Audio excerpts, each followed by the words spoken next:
What's a skill that every homesteader needs to know? They need to know how to be able to turn ground flour into a lovely loaf of bread.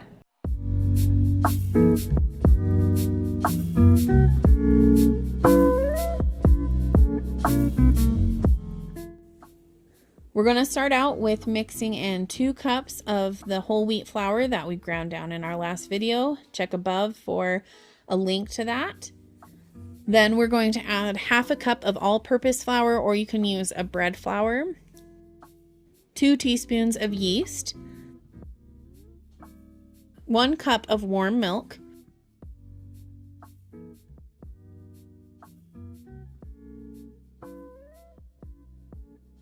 2 tablespoons of vegetable oil,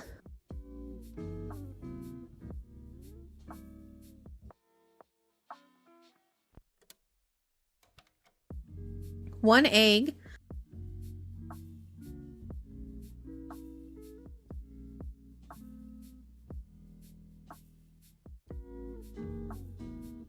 2 tablespoons of sugar, and 1 teaspoon of salt. We're going to mix all these ingredients together, and if the dough is still looking really sticky after 2 minutes of mixing, then we have an additional 1/4 cup of all-purpose flour that we can slowly add into it. You do not want the dough looking super dry, so make sure it still has a somewhat wet and sticky texture.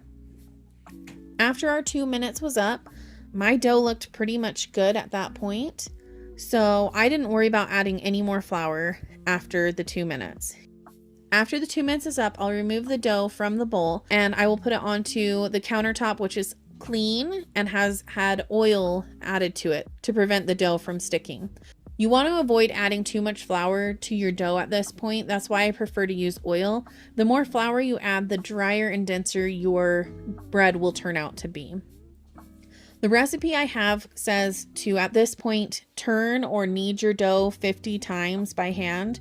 I ended up going a little bit over that because my dough still felt very tight and it didn't have a lot of like stretch to it.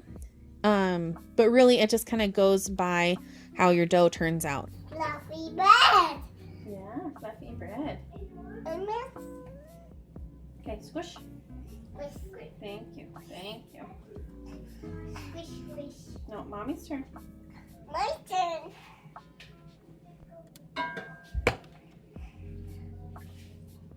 It's the simple.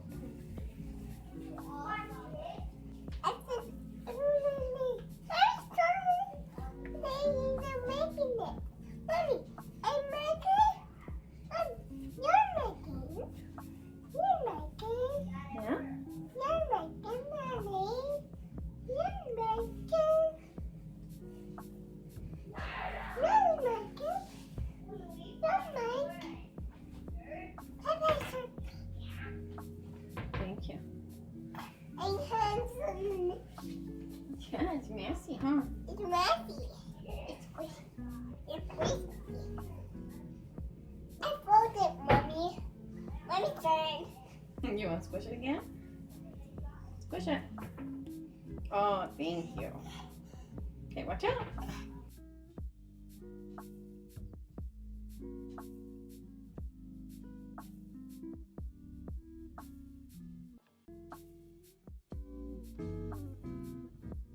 Then after you've done your kneading, you want to let your dough rest for 10 minutes on the counter. I put it in a greased bowl and covered it with a towel.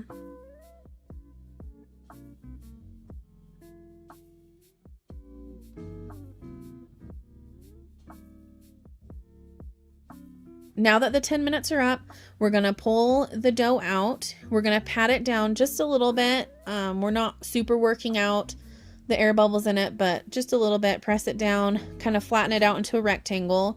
Then give your rectangle a little bit of a roll and tuck in the sides and then place it inside a greased bread pan. Now we're going to put the towel back on top of the bread pan. We're going to let the dough rise for about 35 minutes. Really, it just kind of depends on the heat of your home and how active the yeast is in the bread. But basically, you want the dough to rise at the highest point about 1 inch above the line of the pan. And I'll show you that once it's risen. So now that our bread is ready, let's get it in the oven. We're going to let it cook for a total time of 30 minutes, but I put my timer on for 15 minutes. This will let the top of it brown. And then after that first 15 minutes, I will top it with foil with the shiny side up. And then we'll put it back in for 15 more minutes. Here is our lovely bread. This looks so good, nice and brown. It's risen well.